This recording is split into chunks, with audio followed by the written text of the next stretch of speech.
Class 7, Supplementary Reader, Unit 3. Golu grows a nose.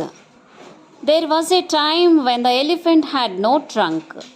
Golu, a baby elephant with a bulgy nose, is full of questions. He goes to the Limpopo River to find out more about the crocodile's eating habits. Long ago, the elephant had no trunk. He had only a bulgy nose as big as a boot. He could wiggle it from side to side but couldn't pick up things with it. There was a baby elephant called Golu. He, too, had no trunk but only a bulgy nose as small as a small boot. Golu was full of questions.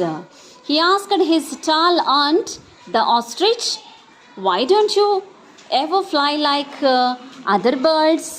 Then he asked his tall uncle, the giraffe, "What makes your skin so spotty?" He asked his huge uncle, the hippopotamus, "Why are your eyes always so red?" He asked his hairy uncle, the baboon, "Why do melons taste like melons?" The ostrich, the giraffe, the hippopotamus, and the baboon had no answers to Golu's questions. "Golu is a naughty baby," they said. "He asks such difficult questions." One day, Golu met the myna bird sitting in the middle of a bush, and he asked her, "What does the crocodile have for dinner?" The myna said, "Go to the banks of the great grassy Limpopo River and find out." Golu went to home. He took 100 sugar canes, 50 dozen bananas, and 25 melons. Then he said to his family, "Goodbye, I'm going to the great grassy Limpopo River. I'll find out what the crocodile has for dinner." He had never seen a crocodile and didn't know what one looked like. He met a python and asked him, "Have you ever seen a crocodile? What does he look like? What does he have for dinner?" The python uncoiled himself from the branch of a tree but said nothing. Golu politely helped him to coil around the branch again and said goodbye to him. Golu meets the crocodile face to face. He gets the python's help when he needs it most.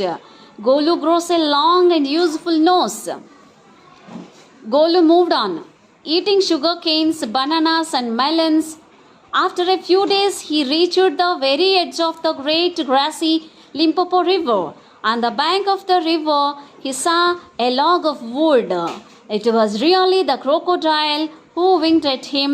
"Excuse me," said Golu, "have you ever seen a crocodile?" The crocodile winked again and lifted half his tail out of the mud. "Come here, little one," said the crocodile. "Why do you ask such questions?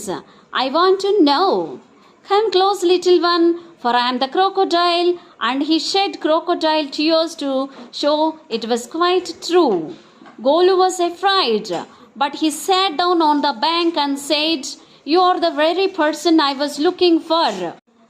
Please tell me what you have for dinner." "Come here, little one, and I will whisper the answer to you," said the crocodile. Golu put his head down close to the crocodile's snout, and the crocodile caught him by the nose. "I think," said the crocodile, "today a baby elephant will be my dinner." "Let me go, you are hurting me, Mr. Crocodile," screamed Golu. The python, who had been quietly following Golu, came to the bank and said, "If you do not pull as hard as you can, the crocodile will drag you into the stream." Golu sat back on his little hunches and pulled.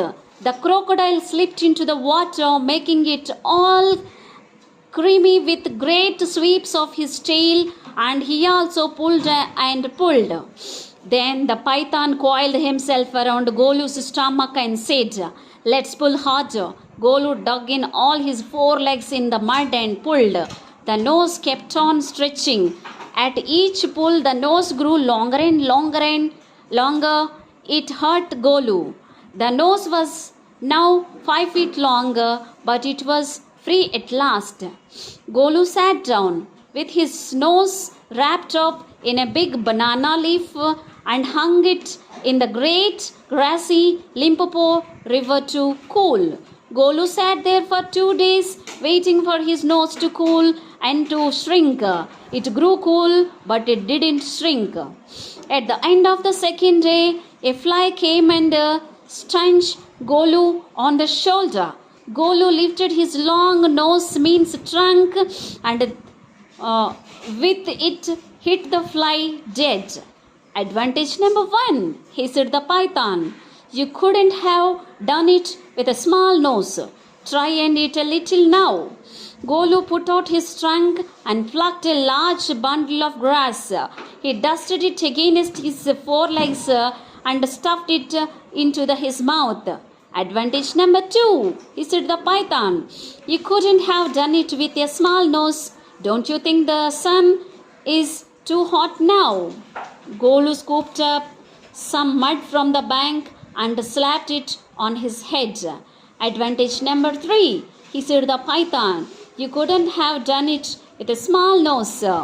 Thank you, Mr. Python, said Golu gratefully. I'll remember all this, and now I will go back to my family.